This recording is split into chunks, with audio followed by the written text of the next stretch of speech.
संगमनेर तालुक्यातील राजापूर येथील दलित वस्ती परिसरातल्या ग्रामपंचायत अंतर्गत असलेल्या सार्वजनिक शौचालयामध्ये पाणी उपलब्ध नसल्याच्या कारणावरून संतप्त झालेल्या महिलांनी आणि नागरिकांनी ग्रामपंचायत अधिकारी भाऊसाहेब भांड्यांना काही काळ त्या शौचालयामध्येच कोंडून ठेवल्याची घटना दुपारी घडली आहे।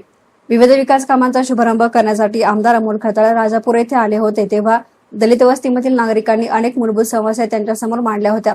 या तक्रारींची दखल घेत आमदार खताळ यांनी संगमनेर पंचायत समितीचे गटविकास अधिकारी प्रवीण सिन्हारे यांना राजापूरला भेट देऊन नागरिकांच्या समस्या जाणून घेण्याच्या सूचनाही दिल्या होत्या। त्यानुसार गटविकास अधिकारी प्रवीण सिन्हारे यांनी शुक्रवारी राजापूर ग्रामपंचायतला भेट दिली। याप्रसंगी दलित वस्तीमधील महिलांनी व नागरिकांनी सार्वजनिक शौचालयामध्ये पाणी नसल्यामुळे त्यांची मोठी गैरसोय होत असल्याची तक्रार केली। या समस्येकडे ग्रामपंचायत प्रशासन दुर्लक्ष करत असल्याचा आरोपही नागरिकांनी केला आहे। त्यांच्या तक्रारीबाबतची गंभीर दखल घेत गटविकास अधिकारी सिन्हारे यांनी ग्रामपंचायत अधिकारी भांड्यांना सार्वजनिक शौचालयामध्ये खरंच पाणी उपलब्ध आहे की नाही याची प्रत्यक्ष पाहणी करण्याचे निर्देश दिले होते। मात्र प्रत्यक्ष पाहणीच्या दरम्यान त्या सार्वजनिक शौचालयामध्ये पाणी नसल्याचं पाहणी दरम्यान निदर्शनास आलं आणि चक्क ग्रामपंचायत अधिकारी भांड हे गटविकास अधिकाऱ्यांसमोर खोटे का बोलतात असा सवाल करत संतप्त नागरिकांनी त्यांना चांगलंच झारेवर धरलं। दरम्यान महायुतीचे कार्यकर्ते संदेश देशमुख आणि परिसरातील काही तरुण आणि महिलांनी संतापाच्या भरात ग्रामसेवक भांड्यांना काही काळ या शौचालयामध्ये कोंडून ठेवलं आणि काही वेळानंतर त्यांना बाहेर सोडण्यात आलं। आमदार अमोल खताळ पाटील हे खंडोबाच्या मंदिराचे सभामंडपाचे उद्घाटनासाठी आले असता तर राजापूरच्या ग्रामस्थांनी आपली काही अडचणी आमदार अमोल खताळ पाटील यांना सांगितल्या, तर आमदार साहेबांनी BDO साहेबांना तात्काळ सूचना देऊन राजापूरच्या ग्रामस्थांची तात्काळ दखल घेण्यास सांगितली। तर सदर BDO साहेब ग्रामपंचायतीमध्ये आल्यानंतर ग्रामस्थांनी ज्या ज्या अडचणी आहेत त्या अडचणी BDO साहेबांना सांगितल्यानंतर BDO साहेबांनी आपल्या राजापूरचे ग्रामसेवक भांड साहेब यांना सूचना देऊन तात्काळ शौचालयाचे पाणी चालू आहेत की बंद आहेत ही सूचना दिल्यानंतर भांड साहेब इथं आल्यानंतर ग्रामसेवक त्यांनी पाणी बघतात तरी पण ते बोलतात का पाणी चालू होते, पाणी नसताना सुद्धा ते बोलत होते पाणी होते। ग्रामस्थ त्रासले, शेवटी ग्रामस्थांनी 5 ते 10 मिनिटं ग्रामसेवक भांड साहेब यांना शौचालयामध्ये कोंडून घेतले। त्यानंतर भांड साहेब हे त्यांनी आम्हाला सोडा बोलून मी पाणी सोडतो तात्काळ, त्याच्यानंतर त्यांनी 5 मिनिटात देखील पाणी सोडले व नंतर त्यांना ग्रामस्थांनी बाहेर काढले। आश्वासन दिल्यानंतर लगेच काम होतात आणि आश्वासन द्यायच्या आधी ग्रामस्थांना मिठीच धरायचं काम चाललंय। त्या ग्रामपंचायत ज्या बगलबच्च्याच्या अधिकाऱ्याच्या खाली चालू असेल त्यांना माझा एकच सांगणं आहे, या मायबाप गोरगरिबाच्या जनतेचा जर तुम्ही त्रास देत असाल तर तुम्हाला जसं उत्तर दिल्याशिवाय ही जनता शांत बसणार नाही। ग्रामपंचायत राजापूरमध्ये पंचायत समितीचे गटविकास अधिकारी यांनी भेट दिलेली आहे। ग्रामस्थांच्या तक्रारी अर्जाच्या संदर्भात चौकशी करण्यासाठी सहाय्यक गटविकास अधिकारी ठाकूर साहेब आणि गटविकास अधिकारी सिन्हारे साहेब हे इथं आले होते। ग्रामस्थांच्या सोबत ज्यावेळेस चर्चा झाली तर काही अनुसूचित जमातीच्या महिलांची अशी मागणी होती की आम्हाला घरकुल मंजूर होत नाही।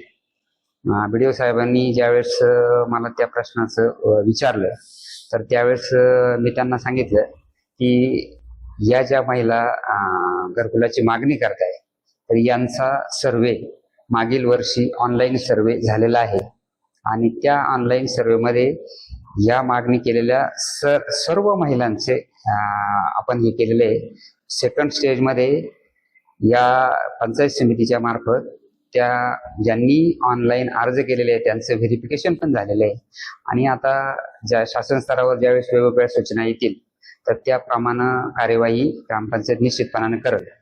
हे मला वाटतं BDO साहेबांना हा मुद्दा समजला, कारण तेच आम्हाला वेळोवेळी आदेश देत असतात।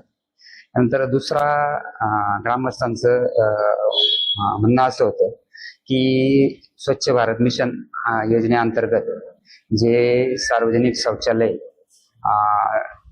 बांधकाम केलेलं आहे तिथं पाणी नाही। वास्तविक पाहता त्या ठिकाणी ते जे शौचालय आहे या ठिकाणी पाण्याची व्यवस्था आहे आणि ते शौचालय अगदी वापरायोग्य परिस्थितीमध्ये आहे। BDO साहेबांनी ज्यावेळेस ग्रामस्थांच्या समोर मला आदेशित केलं की तुम्ही ग्रामस्थ म्हणताय त्याच्याप्रमाणे त्या शौचालयाकडे जा आणि त्या लोकांना ते दाखवून द्या, तर मी स्वतः त्या तक्रारदार ग्रामस्थांच्या सोबत त्या ठिकाणी गेलो. गेल्यानंतर तिथं ज्यावेळेस शौचालयाच्या आतला नळ चालू केला तर त्यावेळेस पाणी आलं नाही ही सत्यस्थिती आहे. परंतु ज्यावेळेस माझ्या कर्मचाऱ्यांनी ज्यावेळेस चौकशी केली तर त्यावेळेस ग्रामपंचायतीच्या टाकीतून शौचालयाच्या वर असणाऱ्या टाकीत येणारा कॉक जो आहे कुणीतरी राजकीय हेतूने जाणून बुजून बंद ठेवला होता. आताही त्या शौचालयामध्ये पाणी येतंय ही वस्तुस्थिती आहे. ते शौचालय वापरायोग्य आहे आणि ही जी तक्रार ग्रामस्थ करतायत तर याच्यामध्ये ग्रामसेवकांना कोंडलं किंवा ग्रामसेवकांचं अक्षम्य दुर्लक्ष आहे. वास्तविक पाहता याच्यामध्ये कोंडणं आणि हा राजकीय स्टंटचा भाग असू शकतो. याच्यामध्ये कर्मचारी म्हणून आम्हाला राजकीय स्टंट करता येत नाही. परंतु कामं दर्जेदार पद्धतीने कशी होतील याबाबत ग्रामपंचायत ही नेहमीच कार्यतत्पर राहिलेली आहे आणि आतापर्यंत गेल्या 2 वर्षामध्ये ग्रामपंचायत स्तरावर जेवढे विकास कामं झाले हे सगळे ई निविदेद्वारे झालेले आहेत. आणि ई निविदेद्वारे कामं झाल्यामुळं कुठला ठेकेदार जवळचा आणि कुठला लांबचा अशा पद्धतीचं कुठलंही ग्रामपंचायतला करता येत नाही. जो ठेकेदार कमी निविदा भरेल त्या ठेकेदाराला विकास काम करण्याचं आदेशित ग्रामपंचायत मार्फत करण्यात येतं. परंतु गावातील काही ग्रामस्थ जे आहेत यांना स्वतःचा इंटरेस्ट या ठेकेदारा कोण असावा याच्यामध्ये साध्य न झाल्यामुळं अशा पद्धतीचं ग्रामपंचायतवर किंवा ग्रामविकास अधिकाऱ्यांवर हेतुपुरस्सर आरोप केलेले जात आहे. वास्तविक बघता या ई निविदेमुळं ग्रामपंचायतचं साधारणपणे 18 ते 20 लाख रुपयाचा फायदा झालेला आहे आणि या फायद्याच्या माध्यमातून आम्ही आणखी 2 विकास कामं या गावामध्ये केलेले आहेत.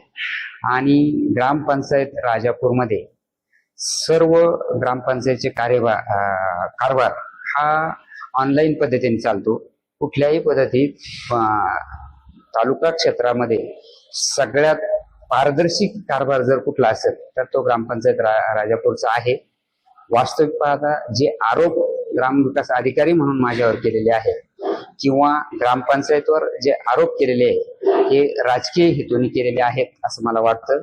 आणि याची वरिष्ठ स्तरावरून चौकशी जरी झाली तरी त्या चौकशी सामोरं जाण्यासाठी मी ग्रामविकास अधिकारी म्हणून तयार आहे.